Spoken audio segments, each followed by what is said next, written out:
anunciada há um mês atrás, que até 2030 na Alemanha vão fechar 13 mil templos evangélicos. 13 mil entre católicos e luteranos, templos cristãos. E aí, quando eu fiquei sabendo que em Dortmund, lá fechou uma catedral que já funcionava há 200 anos. Eu já logo contactei e disse, pergunta se pode alugar para a gente, porque nós precisamos de uma catedral para poder abrir uma congregação em Dortmund. Então, sempre que você lembrar dessa palavra, você diz, Senhor, dê-nos uma congregação em Dortmund. Se a sua fé crescer, você fala assim, Senhor, dá uma congregação para a gente na Holanda, porque tem crente da Holanda que está congregando conosco, porque o Senhor está fazendo uma obra extraordinária. Deus nem está dando tempo de diácono virar presbítero, presbítero virar pastor. O Senhor está fazendo uma grande obra. Então coloca isso por gentileza no seu pedido de oração. Se não ferir a sua fé, fica de pé e abra a sua Bíblia no livro do profeta Isaías, capítulo 55, versículo de número 8 e versículo de número 9. Quando eu buscava do Senhor uma palavra para compartilhar nesta noite, o Senhor trouxe uma palavra ao meu coração, vivendo o sobrenatural. Diga comigo, vivendo, não igual um exército, vivendo o sobrenatural. Isaías 55, versículo 8 e versículo 9 diz o texto: porque os meus pensamentos não são os vossos pensamentos, nem os vossos caminhos são os meus caminhos, diz o Senhor. Versículo 9: porque assim como o céu é mais alto do que a terra, os meus caminhos são mais altos que os vossos caminhos, e os meus pensamentos mais altos do que os vossos pensamentos. Pode sentar glorificando o nome do Senhor nesta oportunidade. Eu louvo a Deus porque pela confiança, pastor Liel, viu, pastor, por me permitir ministrar aqui. E eu quero louvar a Deus porque o Senhor trouxe uma palavra ao meu coração. E essa palavra é para que eu sirva a igreja do Senhor nesta noite com esta palavra. Viver o sobrenatural, para quem está envolvido no ambiente religioso, parece ser apenas uma palavra dentro do bojo, dentro do arcabouço bíblico das religiões, ou mesmo do culto. Mas quando nós olhamos para a Bíblia Sagrada, e nós lemos expressões como aquelas que aparecem no livro do Gênesis, do capítulo 6, versículo de número 9, que no meio de uma geração corrompida, no meio de uma geração pervertida, perversa, Noé andava com Deus.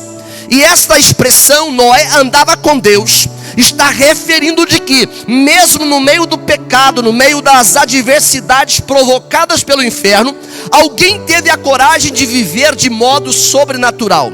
E isto, se nós pegarmos a palavra do Senhor, a revelação como está disposta nos livros da Bíblia em português, nós vamos perceber que no capítulo 4, no livro do Apocalipse, no versículo de número 1, versículo de número 2, quando João termina de escrever as cartas que o Senhor havia ditado, Jesus havia ditado, para as igrejas da Ásia Menor, que é uma porção da Turquia asiática, a Bíblia mostra que João ouviu uma voz do céu, e a voz dizia assim: João, sobe para cá. E quando João ouve esta voz que havia se manifestado no capítulo 1, quando no versículo de número 18, o Senhor estende o cartão de apresentação: eu sou o primeiro, sou o último, eu fui morto, mas eu estou vivo.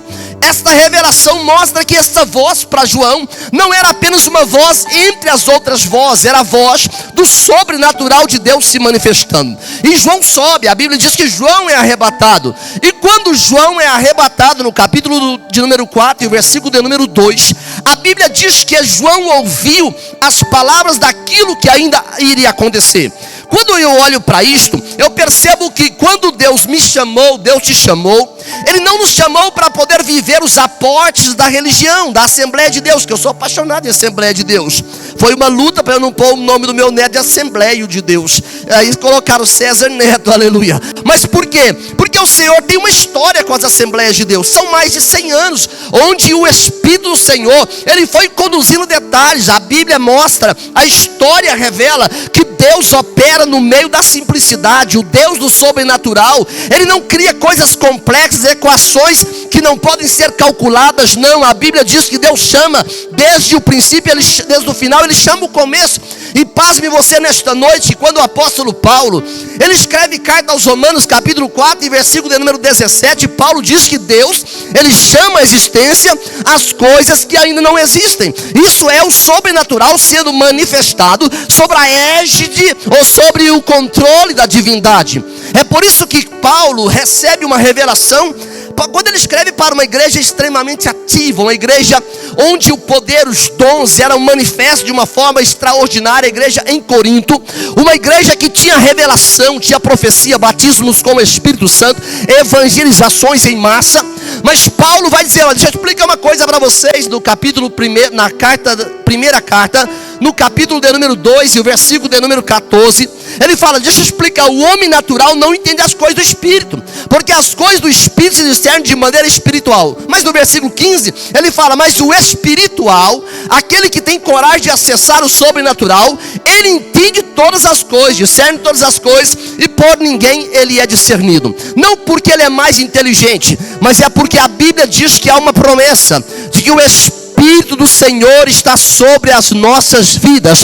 Quem sobrevive, quem anda no sobrenatural, ele anda na dimensão do Espírito Santo de Deus. A Bíblia mostra que Paulo, o apóstolo, que seguramente escreveu 13 livros do Novo Testamento, este homem que, quando nós atentamos para um episódio que ele vive em Listra, Atos capítulo 14 e versículo de número 19, ele é apedrejado, e agora ele o ímpio começa a pensar, o que adiantou Paulo ser crente? O que adiantou ele passar tantas provações?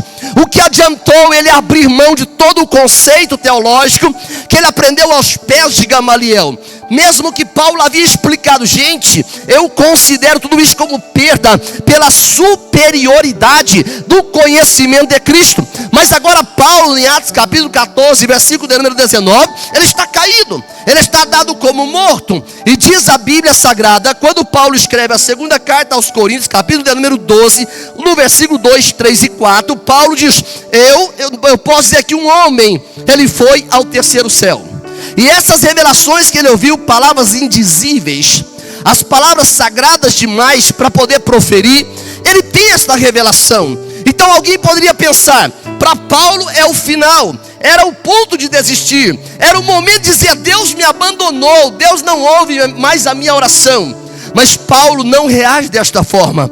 Como é que Paulo escapa dessa situação?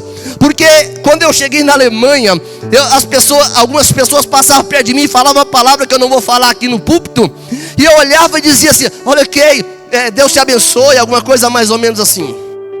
E aí o irmão disse, por que você está falando isso? Eu disse, porque eu não entendi, então eu digo Deus abençoe. Aí ele falou, está te falando um palavrão. Eu olhei para aquilo e falei, meu Deus do céu, salva ele, resgata ele. Sabe por quê? É porque o apóstolo Paulo explica as nossas armas, elas não funcionam como as armas do mundo funcionam. Na segunda carta que Paulo escreve aos Coríntios, capítulo de número 10, versículo 4, versículo 5, Paulo diz, as armas da nossa milícia, elas não são carnais, mas elas são poderosas, não é no nosso sentimento, não é na nossa axiologia, não é naquilo que eu imagino, naquilo que eu pondero. São poderosas em Cristo, em Deus, para destruição de fortaleza e anular. Não é simplesmente criar um constrangimento, um desconforto mental, é para destruir todas as obras as obras da maldade que opera nas regiões celestiais. E aí Paulo diz, quem não entendeu, leva cativo todo o pensamento ao conhecimento de Cristo. Paulo, quando se depara com esse momento, ele diz, caído ali, existe um livro escrito por Sir Anderson, ele fala que quando Paulo está caído, ele fala no seu livro, ele tem essas revelações do terceiro céu. O terceiro céu não é um lugar natural, é um lugar sobrenatural. E no sobrenatural de Deus, não existe espaço para a impossibilidade. Jesus fala, médico Lucas escreve, capítulo 1, versículo de número 37 do Evangelho, ele vai dizer assim, olha, para Deus nada é impossível. Por que Deus usa essa expressão? Apóstolo Paulo, quando ele está vivendo o momento mais crítico da sua vida, que ele chama de leve e também momentânea tribulação, no capítulo 4 de 2 Coríntios, o versículo de número 16. O que ele chama de leve, momentânea, é ter passado por naufrágio, capítulo 12 de Coríntios, é ter sofrido açoite, é ter sido aprisionado, é ter sido passado por momentos de adversidade. Eu estava o ano passado, me parece, ou esse ano, eu estava em Roma e quando eu entrei na cela onde Paulo escreveu seguramente 4 das 5 cartas da prisão, eu olhei para aquela cela fria, entrei com a irmã Glaucia, o missionário Cleiton e a irmã Anaísa. Nós entramos naquela cela, aquela prisão, e eu olhei que não tinha janela, aqui não tinha banheiro, aqui não tinha lugar para colocar alimentos. Era apenas uma redoma de pedras, mesmo que Roma é quente, viu? Roma faz 2 graus só, 1 grau, 0 grau no inverno. Não é tão frio quanto na Alemanha. Mas eu comecei a pensar, se eu estivesse naquele lugar, se eu estivesse posicionado ali, será que eu teria coragem de adentrar no sobrenatural? De dizer para o Espírito Santo, eu quero que tu fale comigo, porque eu estou preso, mas a minha voz pode ser livre, aquilo que eu escrevo pode sair pelo lado de fora. Isso é viver o sobrenatural. Eu olhei para cima, a única abertura que vem na cela é de cima, e aí é de onde jogava-se o alimento, e ali tinha um monte de pessoas, no tempo de Paulo, e as necessidades fisiológicas eram feitas no centro daquilo ali. Agora imagina o mau cheiro, agora imagina todo o constrangimento. O cidadão que tem o título de residência europeu está preso ali. Paulo, ele tinha dupla nacionalidade, mas ele começou a escrever: tudo posso naquele que me fortalece. Aí chegou um novo preso, você conhece a carta de Filemon. Quando o preso chegou, vida destruída, acabada, ele tinha fugido, sentenciado à morte, porque o furto havia uma sentença de execução sumária. Mas aí Paulo disse: não, tem solução para você. Como é que tem solução? Ele disse: não, eu vou gerar você uma nova vida. Eu gosto disso em Paulo, porque é o que Paulo chama em Romanos capítulo 6, versículo de número 4, é o que ele chama de novidade de vida. Não é comprar roupa nova para o final do ano, não tem nenhum pecado nisso. Se você pode comprar, compre à vontade e paga, graças a Deus. Mas o que Paulo chama de novidade de vida é quando o velho homem é morto, ele desiste do mundo natural para viver o sobrenatural de Deus. Pastor, onde é isso? Explica melhor, deixa eu te ajudar. Quando Paulo tem as revelações de Efésios, que escreve a carta aos Efésios, ali aos Alpes, a parte mais alta do Novo Testamento, e aí Paulo vai explicar aos irmãos de Éfeso, ele vai mostrar para aqueles irmãos que quando eles passavam por momentos de grandes adversidades, a luta não é contra o vizinho da esquerda, não é contra a direita, não é contra o Estado, é contra principados e potestades que operam nas regiões celestiais. E aí Paulo vai explicar qual é o posicionamento de quem vive o sobrenatural. Não é o posicionamento do cargo da igreja, não é. O posicionamento é Efésios capítulo 2, versículo 6, ele vai dizer: ele nos fez assentar com Cristo nas regiões celestiais. E se você quiser sobreviver espiritualmente, não pode descer de lá, porque todas as coisas acontecem lá antes que elas sejam materializadas no mundo físico. Pastor, eu não acredito, então vou te ajudar. Isaías, quando ele começa a profetizar, porque Isaías era profeta da aristocracia, enquanto Miqueias profetizava para o povo comum lá no campo, Isaías recebeu de Deus um chamado diferente. O Senhor disse para Isaías: você vai profetizar. E ele profetizava, ele era parente do rei, era primo do rei. Isaías estava confiante. Ele começou no capítulo 5 a olhar para o bêbado, diz: ai dos bêbados, ai dos idólatras, ai dos desonestos, ai daqueles que torcem a justiça. Se você olhar para o nosso país hoje, o Brasil, você vai olhar e vai ver um montão de defeito, vai pôr culpa nos políticos, vai pôr culpa num monte de gente. Mas a Bíblia diz que o Senhor traz sobre nós uma grande responsabilidade. Que responsabilidade é esta? A igreja do Senhor, ela não é simplesmente mais um grupo no meio da estrutura, ela foi chamada para temperar, é o sal da terra, é a luz do mundo. O dia que a igreja deixar de ser sal, acontece o que aconteceu na Alemanha. O dia que a igreja deixar de ser luz, acontece o que aconteceu na Alemanha. Aí você fala: então Deus está perdendo. Não, Deus não perde, nem no dicionário. DE vem antes de I, Deus vem antes do diabo. Sabe por quê? É porque o Senhor faz ressurgir da cinza. Tem vezes que Deus levanta o profeta, muda o ministério dele, como aconteceu com o profeta Ezequiel. Ele foi preso, foi jovem preso para o cativeiro. E quando ele chega na Babilônia, junto ao rio Quebar, só tinha gente desolada, só tinha gente desanimada, dizendo: olha, acabou, onde está Deus? Mas a Bíblia diz que o céu se abriu, aleluia. Ei, quando você pensou que era o fundo do poço, ali não é um ralo que te espera. Não é um ralo que vai dizer: foi tudo pelo ralo. Casamento foi pelo ralo. Saúde foi pelo ralo. O meu dinheiro foi pelo ralo. Não. Quando você ergue os olhos para o alto. Foi lido aqui nesta noite o Salmo de número 121, Davi passando uma aflição tremenda. E aí ele diz: eu elevo os meus olhos para o monte. O socorro não estava na montanha. Deus não é Deus só da montanha. Era Deus dizendo para Davi: levanta os olhos mais alto. É mais alto, é para cima. E quando ele levanta os olhos, diz: o meu socorro vem do Senhor que fez os céus e a terra. Isso é viver o sobrenatural. Isaías viu um monte de defeito até o capítulo 5. Mas quando ele levantou os olhos, diz a Bíblia, ele diz no capítulo 6, versículo 1, ele viu o Senhor assentado sobre um alto e sublime trono. Por que isso é importante? É porque no livro do profeta Isaías, capítulo 57, versículo 15, a Bíblia diz que aquele que habita no alto e sublime trono, ele habita também com o contrito e com o quebrantado de coração. Isso é viver de forma sobrenatural. Se eu levantar a mão, se eu pular alto, cantar gritado, cantar baixo, pregar bonito ou feio, com anotações ou sem anotações, isso não constrange Deus. Mas o que atrai a presença? Salmo de número 51, versículo de número 17. Saído da pena de um ex-pecador inveterado. Pastor, não é o homem segundo o coração de Deus? Atos capítulo 7, versículo 22. Só que a tribulação, já citei isso aqui uma vez, eu acho. A tribulação não me separa de Deus, a angústia não me separa de Deus, a perseguição não me separa de Deus. Romanos capítulo 8, versículo 35. A fome não me separa de Deus, a falta de vestimento não me separa de Deus, mas o pecado separa. Isaías profetizou no capítulo 59, versículo número 2, que as nossas iniquidades, nossos pecados, impede Deus relacionar conosco, impede a oração de ser ouvida, o céu fica de bronze. Mas a Bíblia diz que basta retornar para o arrependimento, que todos os nossos pecados, ele diz para Miqueias, profetiza, escreve, capítulo 7, versículo número 19, ele lança todos os nossos pecados nas profundezas do mar. E eu pus uma placa: não pode pescar neste lugar, aleluia. Davi, o homem segundo o coração de Deus, falhou. Homicídio triplamente qualificado com motivos torpes. Ele mandou matar o marido da mulher. Mas quando ele olhou para Deus, ele disse: não, eu quero viver o sobrenatural.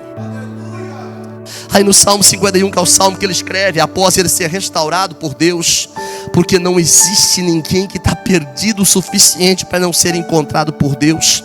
Quando Lucas escreve o capítulo 19 do Evangelho, versículo número 10, Lucas vai dizer assim: olha, sabe o que Jesus veio fazer? Ele veio buscar, ele veio salvar o que estava perdido. Quando eu cheguei na Alemanha, alguém disse: pastor, alemão tem o coração duro demais. Eu disse: se tem duro, vai ter que haver uma cirurgia cardio-espiritual.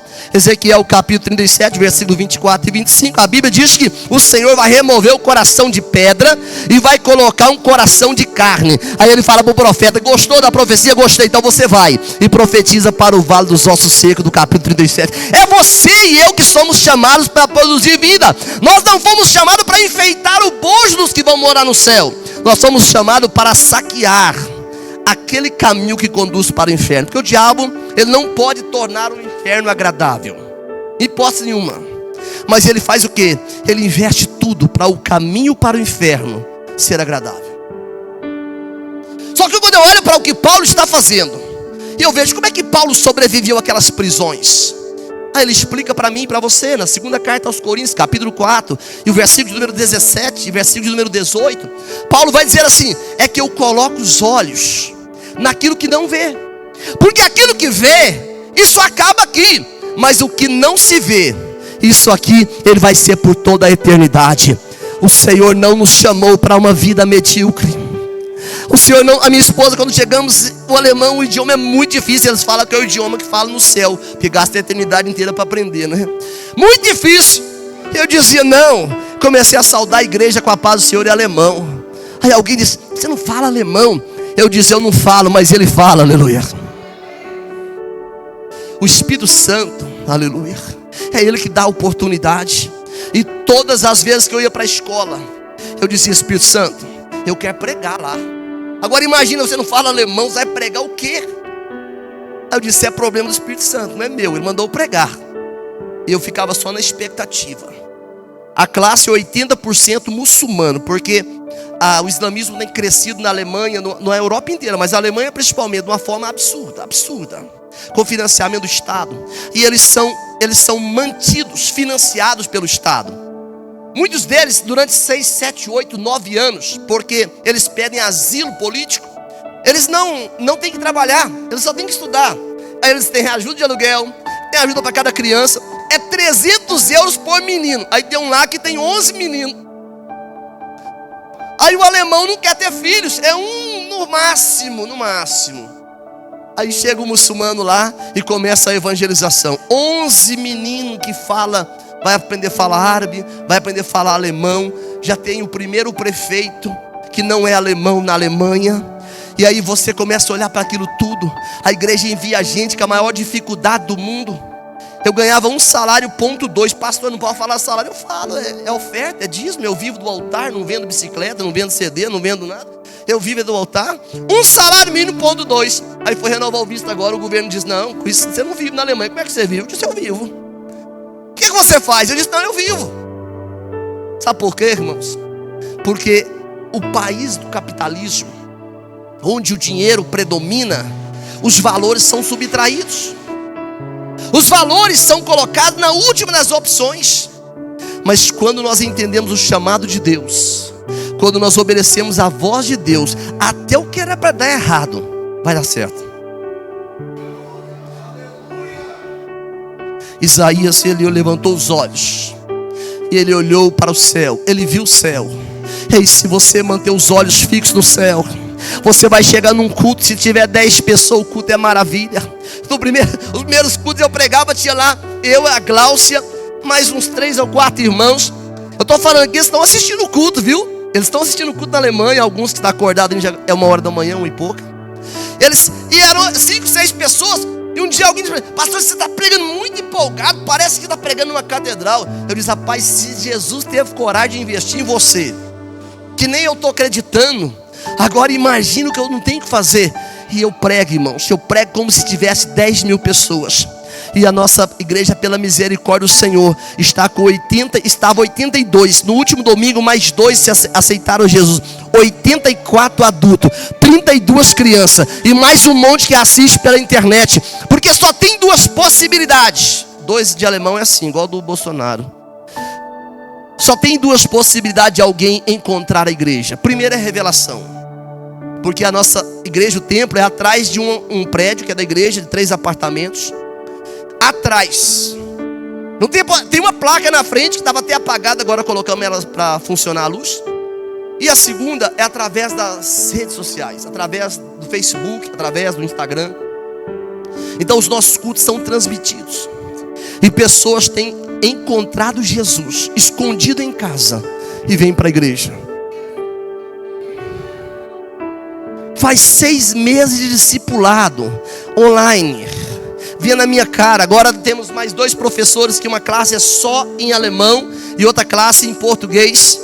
E a classe alemão, eu sinto uma inveja santa. A classe alemão, ela é maior do que a classe em português. Jesus está salvando alemães. E eu comecei, quando chegando, Senhor, essa documentação, nem sei o que está escrito. Aí Jesus disse: fica tranquilo. E salvou um irmão que ele é auditor contábil. Auditor contábil, irmão Alexandre. E ele disse: pastor, deixa comigo que eu dou uma geral nessa documentação na igreja. E aí Jesus começou a salvar. Aí nós não tínhamos tradutores. Tínhamos, mas estava começando a traduzir ainda. Jesus salvou. Jesus trouxe para cá. E agora nós estamos em um grupo que o templo já está repleto. Quem chega atrasado fica em pé até as crianças saírem. Momento da oferta, a gente vem ofertar na frente. A irmã Rosa foi lá. Glória a Deus. A irmã Rosa foi lá e os crentes queriam que ela ficasse lá. Aleluia. as crianças vêm para ofertar primeiro. E depois que as crianças vão para o culto infantil, quem estava em pé senta. Sabe por que eu estou contando isso? É porque você é responsável. Você tem culpa no crescimento da igreja que está acontecendo na Alemanha. Nós recebemos pedidos todas as semanas de ajuda missionária para a África. E alguém fala, por que em vez de mandar para a Alemanha, porque em vez de mandar para a África, fica mandando para a Alemanha? É só por causa da Bíblia, viu? É só por causa da Bíblia. Porque se você ler Atos capítulo 16, vai entender o que aconteceu em 2014. O diabo pegou a Bíblia, Atos 16, e diz, esses crentes luteranos que foram reformados, tiveram a ação do Espírito Santo, desanimou, então eles não estão alcançando as nações. Então Atos 16 a gente aplica. Foi o que aconteceu. O ditador da Síria, ele disse, ó, se os Estados Unidos não tirar as tropas, até o final do mês, eu coloco 500 mil de muçulmanos dentro da Europa. 2014, fevereiro. Quando chegou em agosto, 2014, já tinha mais de 1 milhão de muçulmanos na Alemanha. Tudo com pedido de asilo aprovado. Isso significa dizer que eles nunca mais vão sair de lá. Aí você fala, que povo terrível. Tem um irmão que ele é alemão, ele está irado. Um dia eu cheguei e disse, irmão, que raiva toda essa? Ele estava até com um pequeno canivete, assim, disse, não, se eu ver um muçulmano na rua, eu já dou logo um jeito dele. Ele disse, não, rapaz, eles estão estragando a minha Alemanha. Ele disse, não é eles que estão estragando, é o pecado. Porque o que estraga a vida das pessoas não é onde elas moram. O que estraga é o pecado. E a Bíblia diz na primeira epístola de João, no capítulo 5, versículo número 19, que o mundo jaz no maligno, mas nós somos de Deus. Essa é a diferença. Quando Isaías olhou para si, capítulo 6, versículo 5 de Isaías, ele disse, eu sou um homem pecador, eu sou um homem de lábios impuros, e que habito no meio de um povo de impuros lábios, mas eu vi o Senhor. Aí naquele momento o conselho deliberativo do céu faz uma pergunta e diz, quem vai pela gente? Quem há de ir por nós? Aí Isaías levanta a mão, eis-me aqui, Senhor, envia-me a mim. Tem um presbítero lá em Curitiba, ele é enfermeiro de UTI, de resgate UTI. Desde que eu cheguei na Alemanha, ele acessou o culto. Ele diz, pastor, eu tenho estabilidade do governo, eu sou concursado federal, mas eu tenho que ir para a Alemanha. Eu disse, pensa bem. Ele disse, não, pastor, eu quero pagar o preço que for preciso. Começou a estudar alemão agora, toca guitarra, prega a palavra. Eu vejo os links dele de evangelismo. Então sabe o que está acontecendo? É Deus enviando. Quanto mais você ora, aleluia. E pasme você que Deus não fica devendo para ninguém. Em Coríntios capítulo 5, versículo de número 10, a Bíblia diz que haverá um dia que nós todos compareceremos. Não é do juízo final não, isso é coisa para crente. Tribunal de Cristo não é para ímpio, é para crente. Nós vamos receber por meio do corpo tudo que nós tivermos feito. Talvez naquele dia você vai se surpreender com o que Deus vai te entregar. E Ele vai dizer, é porque você orou, é porque você enviou, é porque você foi. Então você está recebendo.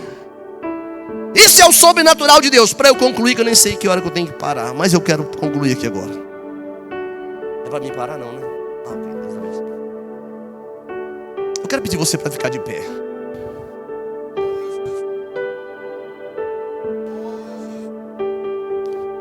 Isaías, quando ele olhou para si, ele disse, quer saber de uma coisa? Eu tenho que melhorar demais, porque eu vi o Senhor. Eu não estou pregando para neófitos, estou pregando para crente que viu o Senhor, foi batizado com o Espírito Santo, que frequenta ciclo de oração, que frequenta culto de ensino, aleluia, que sabe o que é conscientização missionária, que foi um dia alcançado pelo éfode sagrado, foi consagrado, foi tocado por Deus. Deus não te chamou para assistir, Deus te chamou para ser protagonista do projeto dele na terra. O que Ele te deu, aleluia. Um dia Ele vai dizer assim, olha, não basta você ser bom, Mateus capítulo 25, versículo 14, versículo 16, mas tem que ser fiel, porque Deus não cria muita expectativa comigo, não cria com você.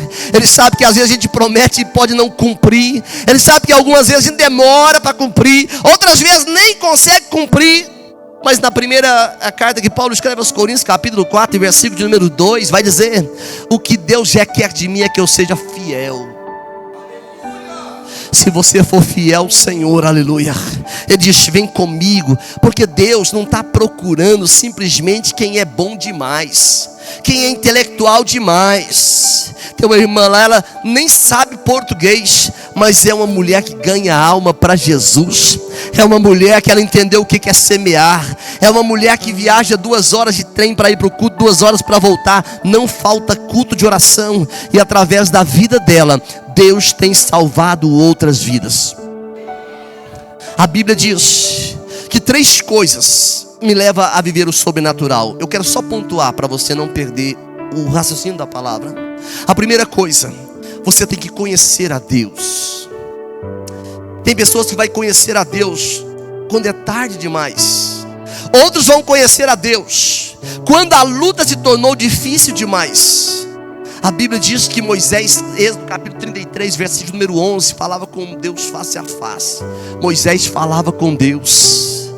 Ele começou, formou, fez faculdade, tornou poderoso nas palavras, em obras. A argumentação dele era coisa incrível.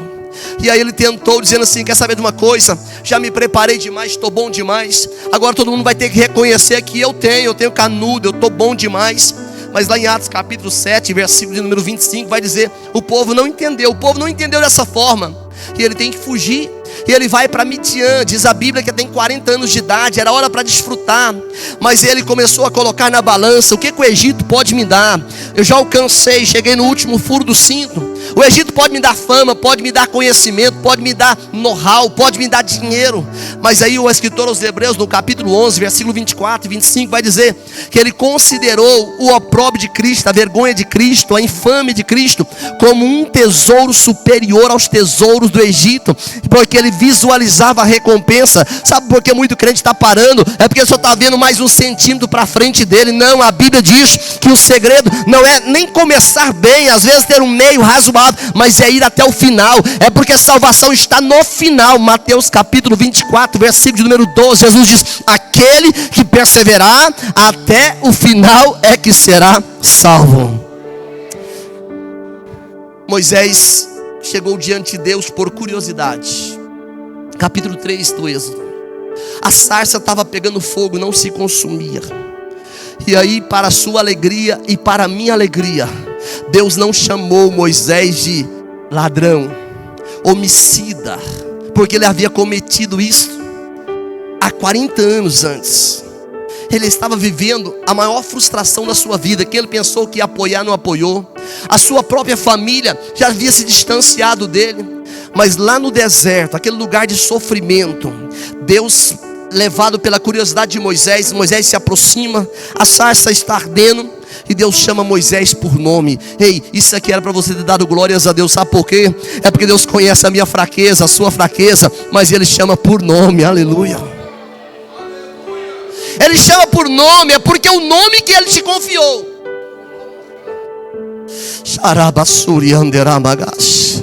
Está ligado ao caráter que Ele está construindo com você no mundo sobrenatural.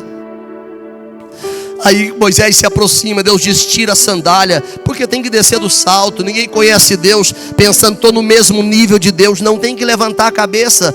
Davi teve que levantar a cabeça, Abacuque teve que levantar a cabeça, Abraão, que era amigo de Deus. O profeta Isaías diz no capítulo 35, versículo 8, que Abraão era amigo de Deus. Mas aí Abraão teve que levantar a cabeça. O Senhor disse em Gênesis capítulo 13, versículo de número 14: levanta de onde você está, caminha, porque toda essa terra eu vou dar para você.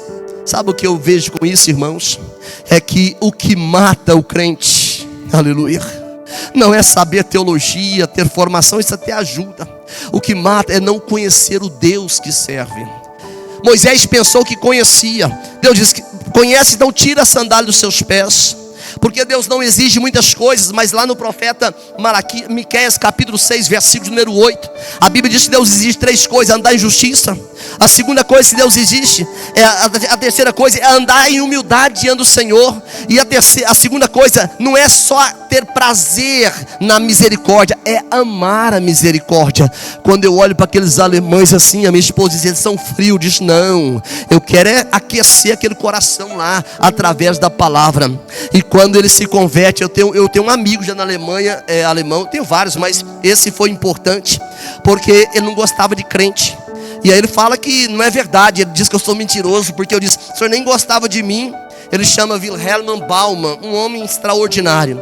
Mas aquele homem, na primeira vez que ele foi no culto, que ele teve coragem de entrar, ele já chegou arrumando confusão comigo. Ele falou assim, olha, está muito alto. Eu disse, sua reclamação é importante. Pedi para o irmão do som, a ver se dá para melhorar aí. Tira a caixa, o som da caixa, diminui, está em frente a ele. Mas ele ficou aquele negócio, ele nem entrava para o culto.